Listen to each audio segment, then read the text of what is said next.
दोस्तों नमस्कार, मैं हूं पंडित अवनीश दुबे और आप सभी देख रहे हैं आपका अपना YouTube चैनल हिंदू हृदय को। दोस्तों आज मैं आप सभी को बताऊंगा समुद्र मंथन से निकले 14 रत्न, उनके पीछे की क्या है विशेषता। इस वीडियो में मैं आप सभी को विस्तार से बताऊंगा। तो वीडियो शुरू करने से पहले अगर आप सभी मेरे चैनल पर नए हैं तो कृपया इस चैनल को सब्सक्राइब करें और बेल आइकन की घंटी को जरूर दबाएं। पंचांग के अनुसार हर साल कार्तिक महीने की कृष्ण पक्ष त्रयोदशी के दिन धन्वंतरी त्रयोदशी मनाई जाती है। मान्यता के अनुसार इस दिन समुद्र मंथन से भगवान धन्वंतरी प्रकट हुए थे, इसलिए इस दिन भगवान धन्वंतरी की विशेष पूजा की जाती है। समुद्र मंथन से धन्वंतरी के साथ अन्य रत्न भी निकले थे। तो आज हम आपको समुद्र मंथन की पूरी कथा व इससे छिपे लाइफ मैनेजमेंट के सूत्रों के बारे में बताएंगे। दोस्तों, धर्म ग्रंथों के अनुसार एक बार महर्षि दुर्वासा के श्राप के कारण स्वर्ग निहित ऐश्वर्य, धन, वैभव आदि हो गया। तब सभी देवता भगवान विष्णु के पास गए। भगवान विष्णु ने उन्हें असुरों के साथ मिलकर समुद्र मंथन करने का उपाय बताया और ये भी बताया कि समुद्र मंथन को अमृत निकलेगा जिसे ग्रहण कर तुम अमर हो जाओगे। यह बात जब देवताओं ने असुरों के राजा बलि को बताई तो वो भी समुद्र मंथन के लिए तैयार हो गए। वासुकी नाग की नेति बनाई गई और मंदराचल पर्वत की सहायता से समुद्र को मथा गया। समुद्र मंथन से उच्चैश्रवा घोड़ा, ऐरावत हाथी, लक्ष्मी, भगवान धन्वंतरी सहित 14 रत्न निकले थे। दोस्तों, समुद्र मंथन को अगर आप लाइफ मैनेजमेंट के जरिए देखा जाए तो हम पाएंगे कि सीधे सीधे किसी को अमृत परमात्मा नहीं मिलता। इसके पीछे पहले मन को, विकारों को दूर करना पड़ता है और अपनी इंद्रियों पर नियंत्रण करना पड़ता है। समुद्र मंथन में 14 नंबर पर निकला अमृत था। इस 14 अंक का अर्थ है 5 कामेंद्रियां, 5 जननेन्द्रियां तथा 4 अन्य मन, बुद्धि, चित्त व अहंकार। इन सभी पर नियंत्रण करने के बाद ही परमात्मा की प्राप्ति होती है। कालकूट विष। समुद्र मंथन में से सबसे पहले कालकूट विष निकला जिसे भगवान शिव ने ग्रहण कर लिया। इससे तात्पर्य यह है कि अमृत यानी परमात्मा हर इंसान के मन में स्थित है। अगर हमें अमृत की इच्छा है तो सबसे पहले हमें अपने मन को मथना पड़ेगा। जब हम अपने मन को मथेंगे तो सबसे पहले बुरे विचार ही बाहर निकलेंगे। यदि बुरे विचार विष हैं, हमें इन बुरे विचारों को परमात्मा को समर्पित कर देना चाहिए और इससे मुक्त हो जाना चाहिए। समुद्र मंथन में दूसरे क्रम में निकली कामधेनु। वह अग्निहोत्र यज्ञ की सामग्री उत्पन्न करने वाली थी, इसलिए ब्रह्मवादी ऋषियों ने उसे ग्रहण कर लिया। कामधेनु प्रतीक है मन की निर्मलता की, क्योंकि विष निकल जाने के बाद मन निर्मल हो जाता है। ऐसी स्थिति में ईश्वर तक पहुंचना भी आसान हो जाता है। समुद्र मंथन के दौरान तीसरे नंबर पर उच्चैश्रवा घोड़ा निकला। इसका रंग सफेद था। इसे असुरों के राजा बलि ने अपने पास रख लिया। लाइफ मैनेजमेंट की दृष्टि से देखा जाए तो उच्चैश्रवा घोड़ा मन की गति का प्रतीक है। मन की गति ही सबसे अधिक मानी जाती है।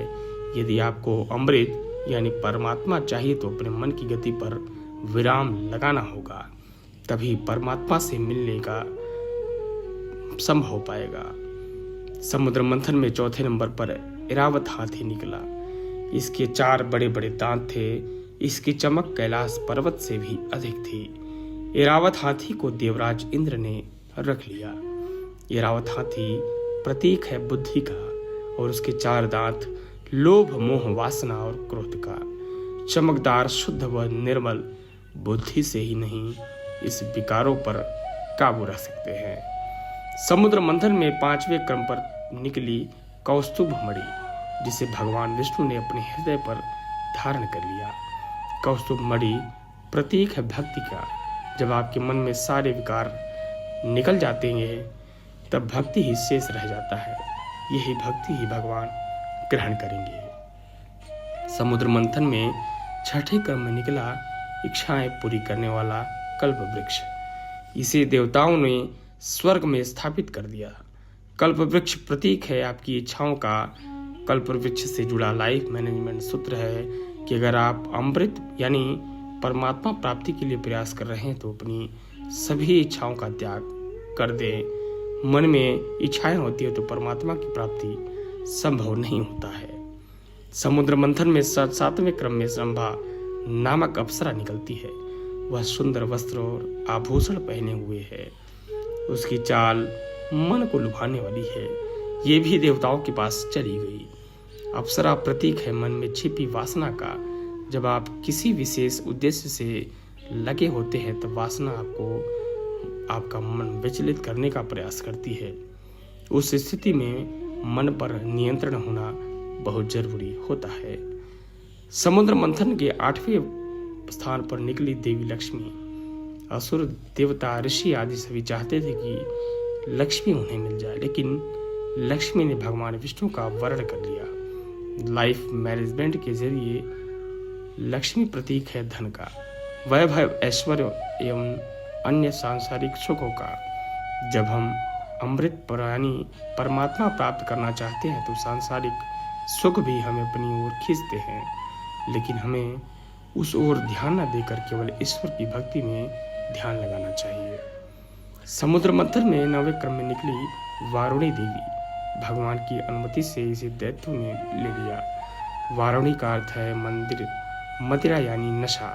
यह भी एक बुराई है। नशा कैसा भी हो शरीर और समाज के लिए बुरा होता है। परमात्मा को पाना है तो सबसे पहले नशा छोड़ना होगा, तभी परमात्मा से साक्षात्कार संभव हो पाएगा। समुद्र मंथन में 10वें नंबर में निकलता है चंद्रमा। चंद्रमा को भगवान शिव ने अपने मस्तक पर धारण कर लिया। चंद्रमा प्रतीक है शीतलता का। जब आपका मन बुरे विचार, लालच, वासना, नशा आदि में मुक्त हो जाता है, उस समय वह चंद्रमा की तरह शीतल हो जाता है। परमात्मा को पाने के लिए ऐसा ही मन चाहिए। ऐसे मन वाले भक्त को ही अमृत यानी परमात्मा की प्राप्ति होती है। 11वां है, इसके बाद समुद्र मंथन में पारिजात वृक्ष निकला। इस वृक्ष की विशेषता थी इसे छूने से थकान मिट जाती थी। यह भी देवताओं के हिस्से में आ गया।